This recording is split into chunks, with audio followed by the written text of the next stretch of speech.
اور جنہوں نے ہماری آیتوں کو جھٹلایا اور ان سے سرتابی کی وہی دوزخی ہیں کہ ہمیشہ اس میں جلتے رہیں گے۔ پس اس سے زیادہ ظالم کون جو اللہ پر جھوٹ باندھے یا اس کی آیتوں کو جھٹلائے؟ ان کو ان کے نصیب کا لکھا ملتا ہی رہے گا، یہاں تک کہ جب ان کے پاس ہمارے بھیجے ہوئے فرشتے جان نکالنے آئیں گے تو کہیں گے کہ جن کو تم اللہ کے سوا پکارا کرتے تھے وہ اب کہاں ہیں؟ وہ کہیں گے کہ وہ ہم سے گم ہو گئے، اور اقرار کریں گے کہ بے شک وہ کافر تھے۔ تو اللہ فرمائے گا کہ جنوں اور انسانوں کی جو جماعتیں تم سے پہلے ہو گزری ہیں انہی کے ساتھ تم بھی داخل جہنم ہو جاؤ۔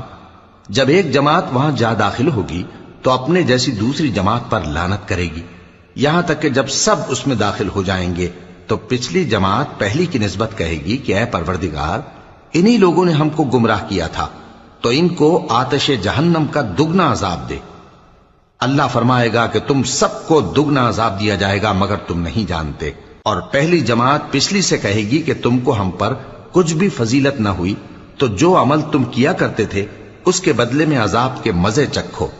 جن لوگوں نے ہماری آیتوں کو جھٹلایا اور ان سے سرتابی کی، ان کے لیے نہ آسمان کے دروازے کھولے جائیں گے اور نہ وہ بہشت میں داخل ہوں گے، یہاں تک کہ اونٹ سوئی کے ناکے میں سے نکل جائے، اور گناہگاروں کو ہم ایسی ہی سزا دیا کرتے ہیں۔